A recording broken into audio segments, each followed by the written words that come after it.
الجميع يتحدث عن أن سبب عودة الفريق إلى مستواه المعهود هو غياب بيلينغهام. هل تتفق مع هذا الرأي أم ترى أن هناك عوامل أخرى لعبت دورا؟ اكتب رأيك في تعليق. هل بريستياني وصف فينيسيوس بالقرد؟ أربيلو يجيب: سئل ألفارو أربيلو مدرب ريال مدريد عن حقيقة وصف بريستياني لاعب بنفيكا فينيسيوس جونيور بالقرد، فأجاب: ما أخبرني به فيني أنه وصفه به أصدقه بالطبع، لن أشكك أبدا في كلام فيني. مبابي يفجرها: لقد نادى لفينيسيوس بالقرد 5 مرات، سمعت ذلك بنفسي، لديكم أفضل الكاميرات، لا شيء يحدث دون أن يرصد. ذهبت إلى فيني وسألته عما يريده منا، وفعلنا ما قرره، ولن نتخلى عن فيني أبدا، سنبقى معه. لقد قررنا كفريق الخروج من الملعب، هذا كان قرارنا الجماعي. برأيي هذا اللاعب لا يستحق اللعب في دوري أبطال أوروبا مرة أخرى. من الطبيعي أن تصفر جماهير بنفيكا لأنها لم تسمع ما حدث. في نفس اللقاء انقسم الجمهور لقسمين، القسم الأول ناقم ومنتقد لرقص واحتفال فينيسيوس عند الراية، والقسم الآخر يشاهد أن الوضع طبيعي وكل لاعبي العالم يحتفلون. ولكن في نفس اللقاء لم أحد يتطرق لما يقوم به الأرجنتيني مدافع بنفيكا أوتاميندي. بيان قوي من فينيسيوس جونيور عقب الأحداث. فينيسيوس جونيور أصدر بيانا ناريا عقب المباراة تحدث فيه عن تعرضه للعنصرية، واصفا العنصريين بالجبناء، ومؤكدا أن ما حدث ليس جديدا عليه. وأشار أيضا إلى أنه تلقى بطاقة صفراء بسبب احتفاله بالهدف، مؤكدا أنه لا يفهم سبب ذلك. كما انتقد طريقة تنفيذ البروتوكول في مثل هذه الحالات. تصريحات تعكس غضبا واضحا، وفي الوقت نفسه تؤكد أن اللاعب لا يريد أن تطغى هذه الأحداث على فوز ريال مدريد، لكنه يرى الحديث عنها ضرورة. واين روني يقول: لماذا لا يمكن لفيني جونيور الاحتفال بهذه الطريقة؟ لقد شاهدنا هذه الاحتفالات مرات عديدة من قبل. فيدريكو فالفيردي يقول: بريستياني، عندما تغطي فمك بقميصك لتقول شيئا، فإن من الواضح أنك تقول شيئا قبيحا جدا. لقد قال كلمة لا يجب أبدا استخدامها، لا يمكن ألا تكون أي كاميرا قد التقطتها. ما قاله كان مثيرا للشفقة. الأمر سيء جدا، سيء جدا بالفعل. علق جوزيه مورينيو مدرب بنفيكا على الهتافات العنصرية التي تعرض لها فينيسيوس جونيور بعد تسجيله هدف الريال، قائلا: لا ينبغي لفينيسيوس أن يستهزئ ب60,000 شخص في هذا الملعب. في كم ملعب حدث له هذا؟ كم؟ إنه لاعب من عالم آخر، لكنك تسجل هدفا كهذا وتفعل هذا. رسميا مورينيو يغيب عن مباراة ريال مدريد في الإياب. تلقى جوزيه مورينيو مدرب بنفيكا بطاقة حمراء بعد إنذارين ضد ريال مدريد بالمباراة التي جمعت الفريقين مساء الثلاثاء في ذهاب ملحق دور ال16 بدور أبطال أوروبا. مورينيو لن يتواجد على خط التماس في ملعب سانتياغو برنابيو بمباراة الإياب ضد ريال مدريد. بيان رسمي من الاتحاد البرازيلي لكرة القدم بعد مواجهة ريال مدريد أمام بنفيكا على ملعب دالوز ضمن ذهاب ملحق دور ال16 من مسابقة دور أبطال أوروبا، مؤكدا تضامنه الكامل مع فينيسيوس جونيور بعد تعرضه لإهانات عنصرية خلال المباراة.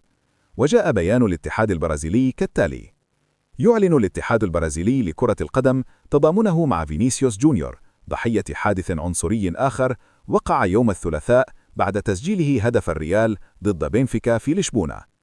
العنصرية جريمة، إنها مرفوضة، لا مكان لها في الكرة القدم أو في أي مكان آخر. فيني، أنت لست وحدك.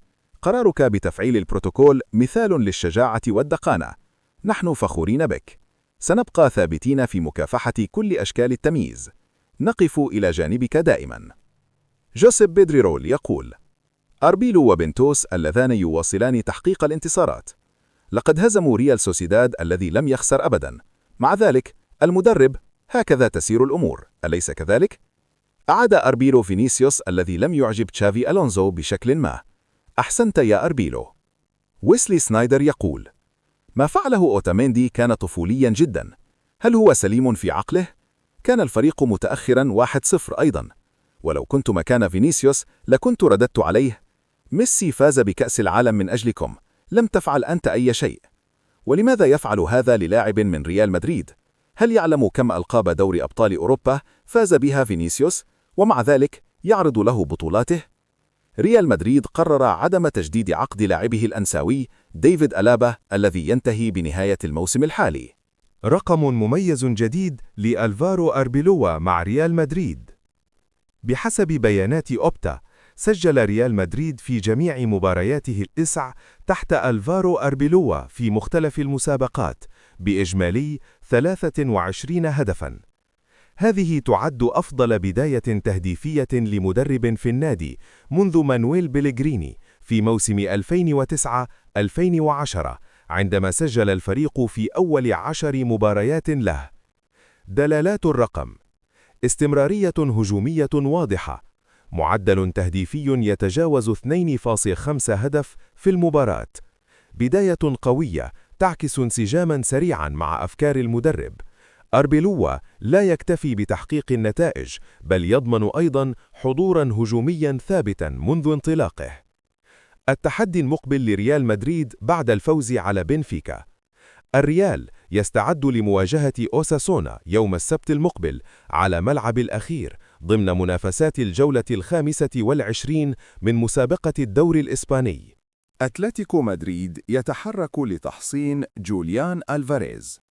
ذكرت صحيفة سبورت أن موسم جوليان ألفاريز الحالي ليس الأفضل من حيث الأداء والأرقام، حيث سجل 12 هدفاً وصنع 6 في 34 مباراة. ورغم أن الأرقام جيدة فإنها لا ترقى لمستوى النجوم الكبار.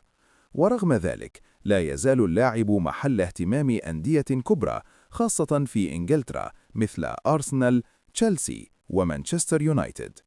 كما يعد برشلونة خياراً مفضلاً للاعب، لكنه صفقة معقدة بسبب قيمته المرتفعة. وكشف الصحفي روبن أوريا أن أتلتيكو مدريد رفض عرضاً من أرسنال بقيمة 120 مليون يورو خلال كأس العالم للأندية. ورغم أن عقد ألفاريز ممتد حتى 2030، بدأ أتلتيكو خطوات فعلية لتجديد عقده بهدف إنهاء شائعات رحيله، لكن مستقبله لا يزال مفتوحاً على جميع الاحتمالات. مانشستر يونايتد يتمسك بقيمة راشفورد. في ملف آخر، يتمسك مانشستر يونايتد بالحصول على كامل قيمة بند شراء ماركوس راشفورد إذا أراد برشلونة ضمه نهائياً. وكان راشفورد 28 عاماً قد انضم إلى برشلونة في صيف 2025 على سبيل الإعارة لموسم واحد مع خيار شراء يتراوح بين 30 و 35 مليون يورو. ورغم تقارير عن محاولة برشلونة تخفيض المبلغ، أكدت مصادر لESPN أن النادي الإنجليزي يرفض التفاوض ويطالب بالقيمة كاملة. اللاعب يرغب في البقاء مع برشلونة بعد تحسن مستواه، حيث سجل 10 أهداف في 34 مباراة هذا الموسم.